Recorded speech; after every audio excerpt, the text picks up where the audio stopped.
Thank you, everybody, for coming to the Aaron Torres Podcast YouTube page. I do have one quick favor before we get to the video that you came here for, and that is very simply this. You see that little red subscribe button below this video? Go ahead, smash that subscribe button. It really does help me. It really does help this channel grow and my audience grow. So go ahead and hit that red subscribe button. And now, here is the video that you came here for. But we are going to start with football. And so with that said, let's get to the topic of the day. And the topic of the day is we have a new twist in America's favorite soap opera as Jim Harbaugh turns. And I told you on Monday, I said this was going to happen. I said, look, I don't know all the details, but it seems to me that the only realistic landing spot in the NFL, we have heard for 3 weeks now, that Jim Harbaugh is interested in the NFL, that the NFL may be interested in Jim Harbaugh. And I said all these jobs have been open for a week except for one, the Las Vegas Raiders. And I said, Michigan fans, if you want Jim Harbaugh back, keep an eye on that Raiders job, because if the Raiders don't take him, I don't see a landing spot for Jim Harbaugh. He ain't going to Jacksonville. He ain't going to Miami. Houston doesn't make sense. I don't think the Giants make sense. The Bears don't seem to be interested. And so if the Las Vegas Raiders, who lost in the playoffs last weekend, if they are not interested in Jim Harbaugh, I don't think there is a landing spot for him, and I think he's going to have to go back to Michigan whether he wants or not. So what happens this week? Mid to late Wednesday, we get a new report from Bruce Feldman, great reporter for The Athletic. He was the one that initially broke Harbaugh's interest in the NFL jobs, and Bruce Feldman puts out a new report. The new report is that Jim Harbaugh, if he is offered the Las Vegas Raiders job, will accept it. And he will leave college football to go to the NFL to be the head coach of the Las Vegas Raiders. And when I saw that report, I had one simple thought. Michigan, what are you doing? Michigan, get your stuff together. Hail to the victors. You want to be a victor? Put your money in a pot and keep Jim Harbaugh. It makes no sense that 3 weeks into all of this, he is still at the negotiating table, potentially trying to leave for the NFL. And to backtrack and to get into it and to do all that good stuff, let me start by saying this. Look, I understand how negotiations work. I understand how all of this goes down. And I understand that if Jim Harbaugh has his mindset on the NFL, there is absolutely nothing Michigan can do. I understand that. If his end game, if it's more important to him to win a Super Bowl than a college football playoff, then I totally get that. And there's nothing Michigan can do. There's no amount of money. There's no amount of assistant pools. There's no amount of this. There's nothing you can do if you're Michigan. But at the same time, I'll be real. I don't feel like Michigan is doing everything they can to keep Jim Harbaugh either. First of all, this whole report about Jim Harbaugh being interested in NFL jobs, it broke 2.5 weeks ago.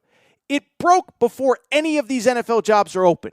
And if I'm the AD, there's no school president because our boy Schlissel got bounced. But if I'm in charge of that athletic department, if I'm in charge of that university, the first thing I do, I throw a candlelight vigil outside Jim Harbaugh's house. I set up a tent on his lawn, and I do not leave until I get him set for the future. I make him sign a long-term contract, and I think he's deserving of a long-term contract. And we have been through this time and time again on this podcast. But look, I understand that 2, 3, 4 years ago, he was one of the highest paid coaches in college football. I understand that he made Nick Saban, Dabo Swinney, then Urban Meyer money. And I understand that he did not deliver at the Nick Saban, Dabo Swinney, then Urban Meyer results. But the bottom line is he took this massive pay cut. He decided to give back to the university. He decided that he was willing to stay. Now, I will say, this time last year, I think he probably wanted to leave Michigan, didn't really have any options. But he was a good soldier. He did what was asked. He took a massive pay cut. He restructured his staff, and he delivered you a Big Ten title and a college football playoff appearance and a win over Ohio State. It's worth mentioning, okay? And so why do I bring it up? It is because my thought would be this. If Jim Harbaugh takes a massive pay cut, I think he was by base salary about the 10th, 11th, 12th, 13th highest paid Big Ten coach in the Big Ten this year.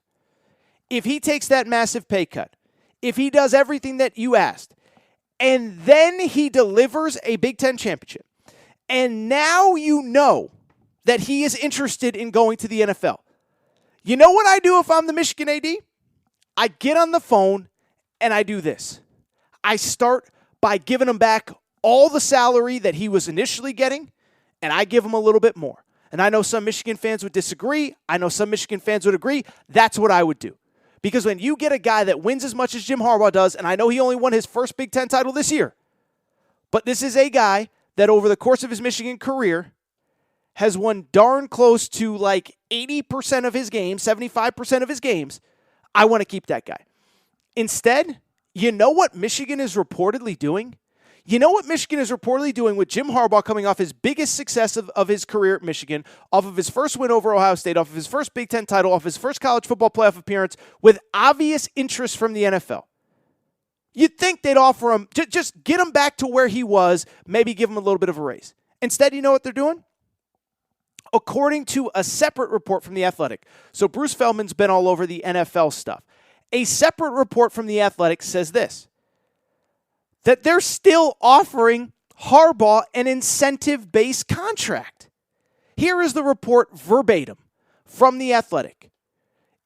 It says, those contract talks have included Michigan discussing an incentive-based deal that, if Harbaugh has a similar year to the one he just finished, would get his future annual salary higher than $8 million number that he originally had. And if he wins a national title, those incentives could hike to 8 figures, which is $10 million plus dollars. Now listen, I don't know what you guys and girls make. I don't know what your salary is. It's not my business. $10 million sounds great to all of us. An incentive-based deal that could get us to $8 million would sound great to just about anybody that's not a high-paid college football coach. But here is why I have a problem with that offer from Michigan, and I'm not even Jim Harbaugh. It's because the landscape has changed, the game has changed, and that $8 million that he was making a few years ago, it's not even absurd by modern college football standards. What happened this offseason, guys and girls? What have I been talking about for the last, I don't know, 2.5, 3 months? It's how crazy this coaching carousel got. And yes, $8 million was insane a few years ago when it was Saban, Dabo, Urban money. But it ain't that way anymore. Mel Tucker, who is a good coach, who, to his credit, Mel Tucker, 2 wins against Jim Harbaugh in 2 appearances. Mel Tucker is 18-14 overall as a college head coach. 18-14 as a college head coach, 13-7 as the head coach at Michigan State. Mel Tucker is set to make $9.5 million per year next year. James Franklin, who's not even good, coming off a 7-6 season, about to make $7.5. And so you're now going to give Harbaugh an incentive-based deal that will pay him $8 million if he has a season like this year and $10 million if he wins a national championship? Are you out of your mind? No, it should be the exact opposite. It should start at $8 million. It should be incentive. It should start at $8 million. If he does nothing other than show up and put on his little khakis and wear his little horn-rimmed glasses, that's where $8 million should start, because that's the going price for a good college football coach in the modern era. And it's no disrespect to Mel Tucker, and it's no disrespect to James Franklin. It's no disrespect to Jimbo Fisher, and it's no disrespect to Brian Kelly, who's getting 9.5 at LSU. But Jim Harbaugh just made the college football playoff. How many playoff appearances does Mel Tucker have? How many playoff appearances does Jim Harbaugh have? How many playoff wins does Brian Kelly have? Those guys are all making 9, 9.5, 8.5, 8. And you're going to give Harbaugh an incentive-based deal? What are you doing? And here's the thing. First of all, a couple of things. One, I talk about it all the time. Harbaugh, for all his weirdness, all his bizarreness, you might like him, you might not like him, the guy wins games. And that's the first part that seems so crazy to me. It's one thing, I understand last year, pandemic, no fans, coming off a 2-4 season, you cut his pay, okay? And I understand if he went 6-6 this year, you'd kind of sit there and say, okay, whatever, we can't give you a pay bump, we got to give you the incentive-based contract. But he is coming off a 12-2 year in which he beat Ohio State, in which he made the college football playoff, in which he won the Big Ten championship.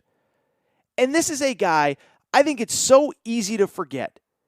This is a guy that has won so big at Michigan, and Michigan's one of these jobs that in the modern era of college, it's not easy to win. It's not easy to win, and this is not a criticism of Michigan. Michigan fans listening, I hope you understand. This is not me tearing down your school, but it's not an easy place to win. I mean, how many times do we have to go through this? Harbaugh arrives. Here were the 3 seasons before Jim Harbaugh got there under Brady Hoke. 4 seasons under Brady Hoke. Brady Hoke goes 11-2, 8-5, 7-6, 5-7. So every year his numbers go down. On top of that, if you just go through, let me go through, because Harbaugh's been at Michigan for 7 years, okay? So this is a perfect sample size. Harbaugh's been at Michigan for 7 years. You know how many years Brady Hoke was at Michigan? 4. You know how many years Rich Rodriguez was at Michigan? 3. So Rich Rodriguez and Brady Hoke, 7 combined seasons. Harbaugh, 7 combined seasons, okay? Harbaugh has 4 10-win seasons over that stretch, 5 9-win seasons, and I don't even think you can include last year because it was COVID. They only played 6 games. So in 6 full seasons, he has 5 9-win seasons and 4 10-win seasons, and 1 12-win season, by the way. In the 7 years before Jim Harbaugh got there, you know how many 9-win seasons they had? He's had 5. He's had 5. You know how many they had? 1. You know how many 10-win seasons they had? 1. You know how many 11-win seasons they had? 1. So in the 7 years before he got there, they had 1 11-win season, 1 10-win season, 1 9-win season. He's had 5 9-win seasons. And so now you're Michigan and you're playing Russian roulette and we're going to give them this incentive. What are you doing? What are you doing? And let me take it a step further. First of all, I don't think Michigan's as good of a job as people think it is. I don't know who's taking this job. If Jim Harbaugh leaves and that market is open, I don't know who's taking the Michigan job. If you don't get Luke Fickell, and I don't think Luke Fickell, an Ohio State guy, who are you going to get?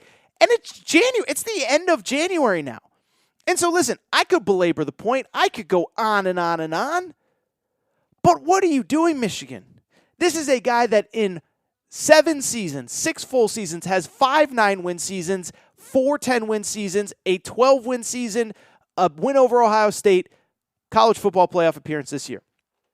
I'm not saying it's been perfect. I'm not saying he's totally delivered on everything that he said he was going to. But he is also a lot better than what you had before. On top of that, I don't even know all the economics. But I can tell you, the money that's coming in, I know from people that live in Michigan. I know people close to that athletic department. The money's rolling in. Ticket sales are up. Donations are up. They signed that massive deal with Jordan Brand. I could go on and on. But the point I'm trying to make, Michigan's playing some real Russian roulette here. And again, I understand if Jim Harbaugh just says flat out, I am going to wait until I hear everything that the Las Vegas Raiders have. And to me, it's more important to win an NFL Super Bowl championship than it is a college football playoff appearance. But if you're Michigan, I just think you're flying way too close to the sun.